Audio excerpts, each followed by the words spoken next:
শুক্তো রান্না করার জন্য আমরা এখানে নিয়ে নিয়েছি বেগুন, এইভাবে বানিয়ে নিয়েছি, পটল, উচ্ছে নিয়ে নিয়েছি, এখানে মিষ্টি আলু, বড়ি, লঙ্কা, আর যেটা মেন সেটা হচ্ছে সজনের ডাঁটা, কাঁচা কলা, আলু। আপনারা চাইলে পেঁপে, গাজর অনেক কিছুই অ্যাড করতে পারেন এর মধ্যে। শুকনো কড়াইয়ের মধ্যে আমি এখন 5 ফোড়ন তেলে নিচ্ছি। 5 ফোড়ন ভাজা হয়ে গেছে, এখন আমি মিক্সির মধ্যে নিয়ে নিয়েছি, এটা এখন গুঁড়ো করে নেব। এখন আমরা কড়াই গরম করে কড়াইয়ে তেল দিয়ে নেব। তেল গরম হওয়া পর্যন্ত অপেক্ষা করব। তেল গরম হয়ে গেছে, এখন আমরা তেলের মধ্যে বড়ি দিয়ে দেবো কড়াইয়ে।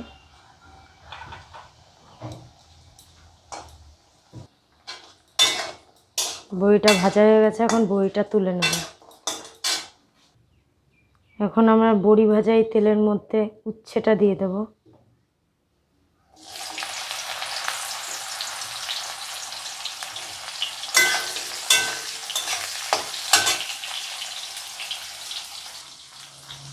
হালকা একটু নুন দিয়ে নেব।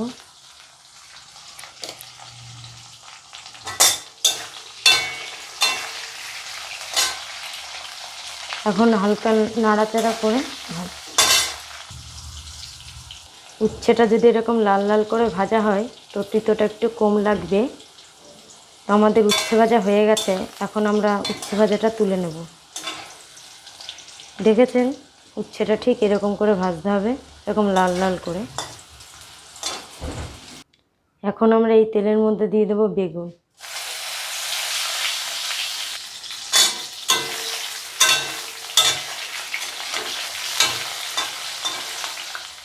আমাদের বেগুন ভাজা হয়ে গেছে। এইভাবে লাল লাল করে বেগুনটাকে ভেজে নিতে হবে। তো আমরা এখন বেগুন ভাজাটা তুলে নেব। এখন আমরা এই তেলের মধ্যে দিয়ে দেব 5 ফোড়ন, তেজপাতা আর একটা শুকনো লঙ্কা।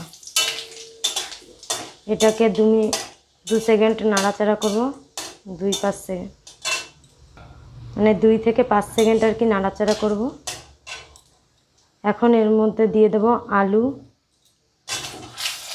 সামান্য করে রাখা আলুটা দিয়ে দিচ্ছি। এখন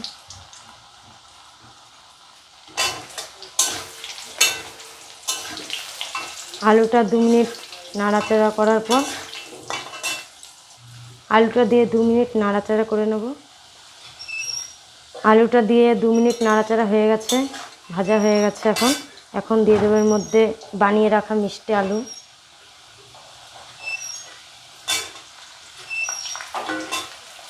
এটা দিয়ে এখন 2 মিনিট নাড়াচাড়া করে নেব। মিষ্টি আলু দিয়ে 2 মিনিট ভাজা হয়ে গেছে, এখন এর মধ্যে দিয়ে দেবো বানিয়ে রাখা কাঁচা কলা। এই কাঁচা কলাটা দিয়ে আবার 2 মিনিট একটু নাড়াচাড়া করে নেব আমি। কাঁচা কলা দিয়ে 2 মিনিট নাড়াচাড়া হয়ে গেছে, এখন এর মধ্যে দিয়ে রাখবো বানিয়ে রাখা সজনের ডাঁটা, পটল দিয়ে এগুলো দিয়ে একটু নাড়াচাড়া করে নেবো আমি। এখন এর মধ্যে আমি দিয়ে দেবো স্বাদ মতো নুন,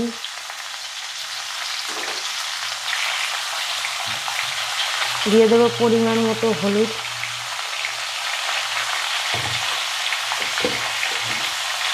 দিয়ে এখন এটাকে আমি একটু নাড়াচাড়া করে নেব।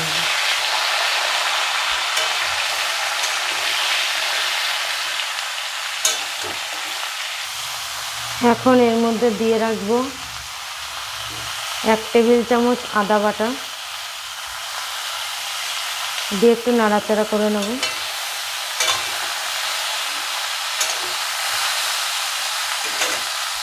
এখন এর মধ্যে দিয়ে দেবো 2টো চিড়ে রাখা কাঁচা লঙ্কা। দেখেছেন কত সুন্দর ভাজা হচ্ছে। এইগুলো সব ভাজা হয়ে এসেছে প্রায়।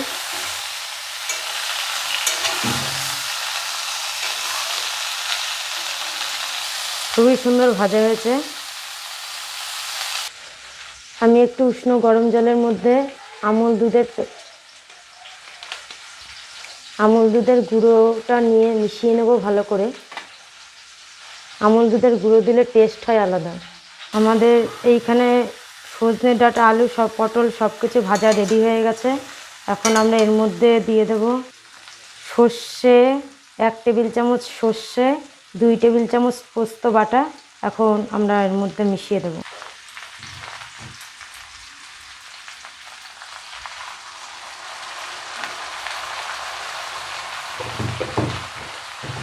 এখন ভালো করে একটু নাড়াচাড়া করে নেব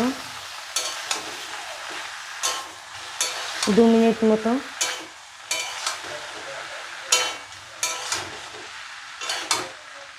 দু মিনিট নাড়াচাড়া হয়ে গেছে। এখন আমরা এর মধ্যে দিয়ে দেব আমুল দুধ।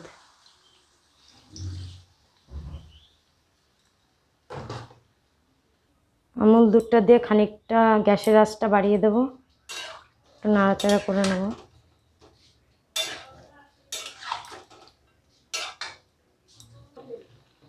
এখন এর মধ্যে খানিকটা জলও অ্যাড করে দেব।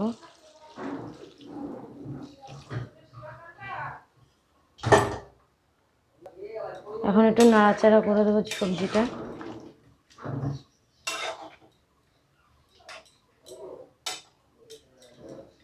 এটা এখন একটু ঢেকে দেব, ঢাকনা দিয়ে ঢেকে দেব। 5 মিনিট পরে ফিরে আসছি। 5 মিনিট পরে ফিরে এসেছি। এখন এর মধ্যে দিয়ে রাখবো ভেজে রাখা বেগুন, উচ্ছে আর বড়ি।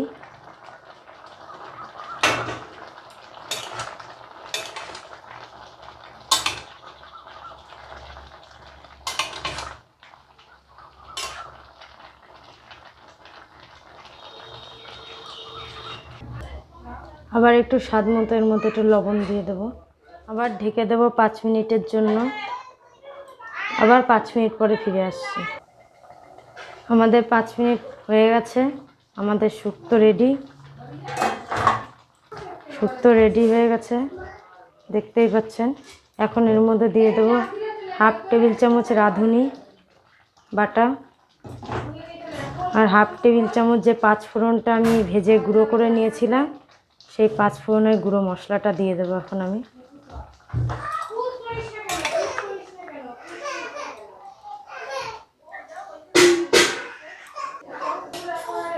এখন এর মধ্যে দিয়ে দেবো একটু চিনি।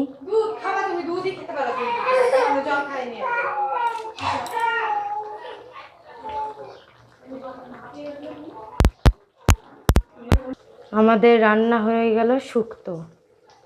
এখন আমরা গ্যাসটাকে বন্ধ করে দেবো।